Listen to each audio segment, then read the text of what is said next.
Hello. ഇന്ന് duty കഴിഞ്ഞ് വരാൻ എനിക്ക് ഭയങ്കര സങ്കടമായിരുന്നു കേട്ടോ. ഇന്ന് ഞാനും ശിവക്കുട്ടനും എൻ്റെ വീട്ടിലേക്ക് തിരിച്ച് പോവുകയാണ് കേട്ടോ. ഒരാഴ്ചയോളമായിട്ട് നമ്മളിവിടെ നിൽക്കുന്നു. ശിവക്കുട്ടൻ 2 ആഴ്ച മുമ്പേ വന്നതാണ് കേട്ടോ. അവൻ സാധാരണ അമ്മാമ്മയുടെ അടുത്ത് അങ്ങനെ നിൽക്കാറൊന്നും ഉണ്ടായില്ല കേട്ടോ.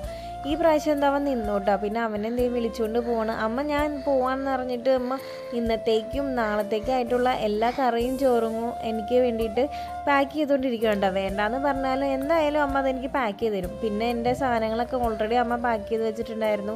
എനിക്ക് വന്നപ്പോൾ വലിയ കഷ്ടപ്പാടൊന്നും ഉണ്ടായില്ല കേട്ടോ പാക്ക് ചെയ്യാൻ വേണ്ടിയിട്ട്. അതെല്ലാം എടുത്ത് അമ്മ താഴെ കാറ് വരെ കൊണ്ടുതന്നു കേട്ടോ. അമ്മയുടെ കണ്ണ് നന്നായിട്ട് നിറയുന്നുണ്ടായിരുന്നു. എനിക്കാണെങ്കിൽ ഭയങ്കര വിഷമം, മനസ്സിൽ പിടിച്ചു വെക്കാൻ പറ്റുന്നുണ്ടായിരുന്നില്ല കേട്ടോ. അമ്മയുടെ മുമ്പിൽ കരയണ്ടല്ലോ എന്ന് വിചാരിച്ചു.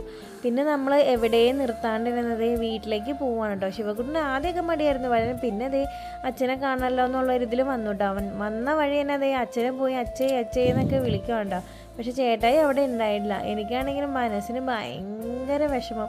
അല്ലെങ്കിൽ ഈ കല്യാണം കഴിഞ്ഞ പെണ്ണുങ്ങൾക്ക് വീട്ടിൽ നിന്ന് വരുമ്പോൾ ഉണ്ടല്ലോ ഒരു പ്രത്യേക തരം വിഷമമുണ്ടോ. എല്ലാവരും അങ്ങനെ ആയിരിക്കും അല്ലേ.